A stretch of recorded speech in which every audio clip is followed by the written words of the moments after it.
الحمدللہ رب العالمین والصلاة والسلام علی سید الانبیاء والمرسلین وعلی آلہ واصحابہ اجمعین۔ میں مولوی صدیق اکبر یوٹیوب چینل اسرا ٹی وی سے۔ شہادت کا منظر۔ ان لوگوں کو رسی سے باندھا گیا اور دریا کی ریتی میں قطار بنا کر کھڑا کیا گیا اور گولیوں کی باڑ ان پر چلائی گئی، جس سے سب مر کر گر پڑے۔ صرف 2 آدمی زندہ بچے جن کے گولی نہ لگی تھی۔ جب سپاہی گولیاں مار کر چلے گئے تو یہ دونوں اٹھ کر بھاگے۔ ان میں ایک مرزا مصطفیٰ بیگ تھے جو بعد میں رسالے میں نوکر ہو گئے تھے، اور دوسرے مولانا صاحبائی کے داماد اور بھانجے وزیر الدین نامی تھے جو بعد میں کانپور میں ججی کے سرشتے دار ہو گئے تھے۔ شہداء میں آفتاب و مہتاب۔ ان شہداء میں آفتاب ہند مولانا صاحبائی کے علاوہ دوسرے استاد فن سید محمد امیر عرف میر پنجہ کش بھی تھے، جن کی خوش نویسی کا لوہا تمام ہندوستان مانتا تھا، اور ان کے ہاتھ کے لکھے ہوئے حرف سونے چاندی کے عوض خریدے جاتے تھے۔ وہ بھکاری فقیروں کو ایک حرف لکھ کر دے دیتے تھے جو 1 روپے کے نوٹ کی طرح ہر جگہ روپے کو بکتا تھا۔ افسوس کہ یہ صاحب کمال بھی دریا کی ریتی میں مارا گیا۔ تعداد۔ پوچھا چیلان کے ان شہداء کی صحیح تعداد کا علم کسی کو نہیں، مگر اندازہ اس سے ہو سکتا ہے کہ صرف مولانا صاحبائی کے کنبے کے 21 آدمی اس قطار میں مارے گئے۔ راقم الدولہ ظہیر دہلوی نے انہی دردناک حوادث کو نظم کا مختصر لباس پہنایا ہے۔ جہاں کی تشنہ خون تیغ آبدار ہوئی، سنان نیزہ ہر ایک سینے سے 2 4 ہوئی، رسن ہر ایک بشر کے گلے کا ہار ہوئی، ہر ایک سمت سے فریاد گیر و دار ہوئی، ہر ایک دشت قضا میں کشاں کشاں پہنچا، جہاں کی خاک تھی جس کی وہ وہاں پہنچا، ہر ایک شہر کا پیر و جواں قتل ہوا، ہر ایک قبیلہ دھر خانداں قتل ہوا، ہر ایک اہل زباں خوش بیاں قتل ہوا۔ غرض خلاصہ یہ ہے کہ ایک جہاں قتل ہوا۔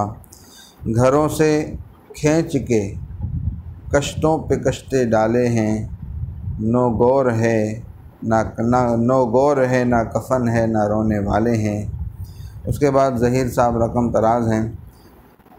غرض کے جو لوگ شہر میں رہ گئے تھے ان میں کئی اشخاص باکمال نامور فرد روزگار مارے گئے ہیں، جو دہلی کی ناک اور یگانہ آفاق تھے، جن کی نظیر آج تک پیدا نہیں ہوا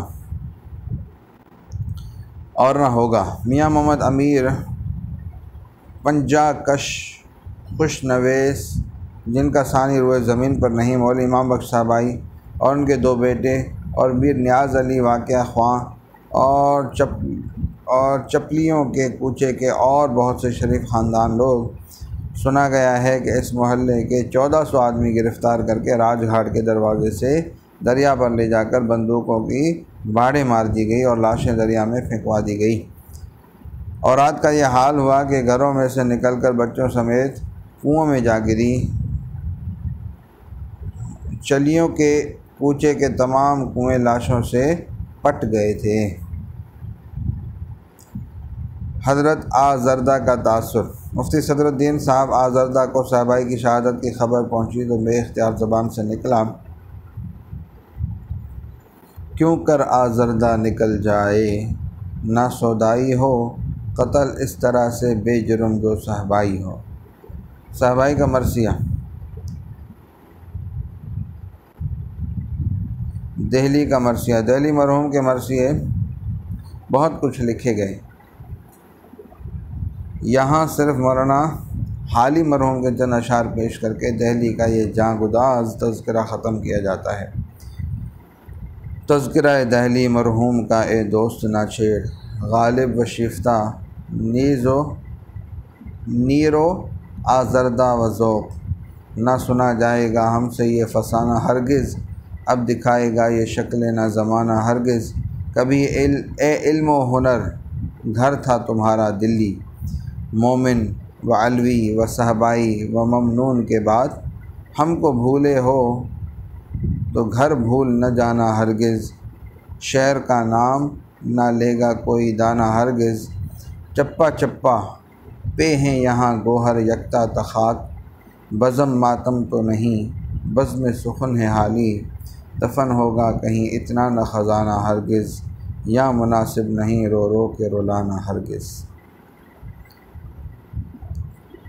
مضافات دہلی: ضلع میرٹھ، مظفر نگر، سہارنپور، بلند شہر، علی گڑھ اور روہیل کھنڈ۔ ضلع میرٹھ: سرگزشت دہلی کا آغاز میرٹھ کے جرأت مندانہ مگر عاجلانہ اقدام سے ہوتا ہے، اس لیے میرٹھ واقعات 1857 کا سرنامہ اور ٹائٹل پیج ہے۔ چنانچہ دہلی کے تذکرے میں سب سے پہلے میرٹھ کی انقلابی فوج کا ذکر آ چکا ہے، اس موقع پر اس کے اعادے کی ضرورت نہیں۔ ہاں، مضافات میرٹھ نے میرٹھ کی امداد کس طرح کی، اس کے لیے چند سطریں مطالعہ فرمائیے۔ ایک ریسرچ کرنے والے کے لیے بڑی قیمتی یادداشت ہے۔ 10 مئی 1857 میرٹھ کی مسلح فوجوں نے اپنے فرائض کا احساس کر کے جنگ آزادی کی بسم اللہ شروع کر دی۔ میرٹھ اور اس کے مضافات کے رہنے والے عوام کی جملہ امکانی امداد نے ان آزادی پسند افواج کے حوصلے اور بلند کیے۔ دیکھتے ہی دیکھتے تمام ضلع تحریک آزادی کا مرکز بن گیا۔ مضافات میں یہ مرکز محفوظ مقامات پر قائم تھے۔ ایک مضافاتی مرکز سکوتی نام کے موقع پر قائم کیا گیا۔ اس زمانے میں اس موضع میں سب سے بااثر و معزز ہستی مرزا نور بیگ نے 93 سالی کے باوجود اس ذمہ داری کو اپنے کندھوں پر اٹھایا۔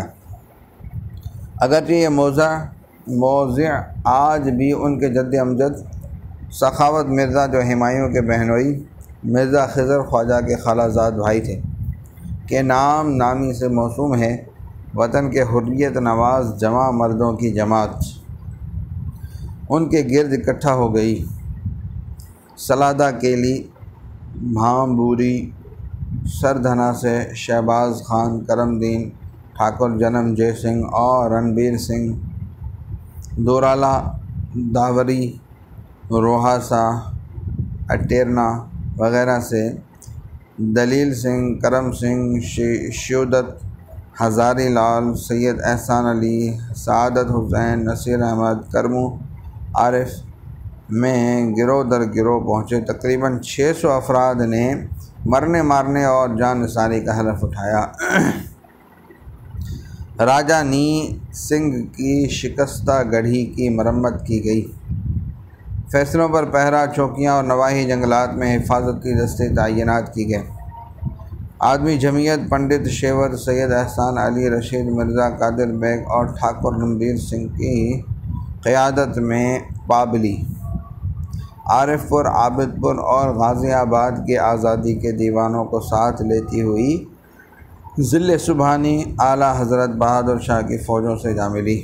ان تمام گمنام شہیدوں نے اپنی لاشیں خاک دہلی کے قدموں میں پیش کر دیں۔ صرف قادر مرزا زخموں سے نڈھال بصد دقت کسی طرح بچ نکلے۔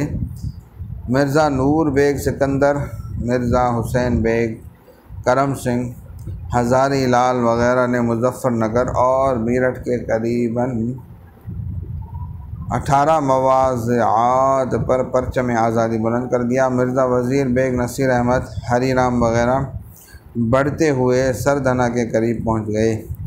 اس وقت یہ عالم تھا کہ انگریز جان بچانے کے لیے گرجا گھر اور قلعے کی سرنگوں میں چھپ گئے تھے۔ سردھنا خاص میں علماء اکرام کا ایک گروہ جو کہ وہابی تحریک میں پیش تھا، مقامی باشندوں کو لے کر جنگ آزادی کے لیے برسر پیکار تھا۔ مولانا رحمت اللہ صاحب کا نام خاص طور پر قابل ذکر ہے کہ اچانک شکستوں کی خبریں آنے لگیں۔ کمزور دل بھاگ کھڑے ہوئے، محاصرہ ہٹا لیا گیا اور پسپائی شروع ہو گئی۔ کیپٹن رانسن کی سرکردگی میں انگریزی فوجوں نے سکوئی کو گھیر لیا، گڑھی کو آگ لگا دی گئی۔ قدیر بیگ، نجم اللہ اور ہری رام وہیں جل کر راکھ ہو گئے۔ جنم جے سنگھ، تھمبو خان اور دلاور کو پیل کے درخت میں پھانسی دے دی گئی۔ ان کی لاشیں 3 دن تک بے گور و کفن لٹکی رہی۔ شہباز خان کو گولی سے اڑا دیا گیا۔ نور بیگ، ناظم مرزا، دیوان اور کرمو دست بدست کی جنگ میں شہید ہو گئے۔ اس علاقے کے ایک لوک گیت میں رہن سن کے مظالم اور نور بیگ کی بہادری کی داستان کچھ اس پیرایا میں بیان کی گئی ہے کہ آج 100 سال بعد بھی ان سے سن کر خون کھولنے لگتا ہے۔ صلی اللہ تعالیٰ علیہ وسلم سیدنا محمد وعلی آلہ وصحبہ اجمعین برحمتک یا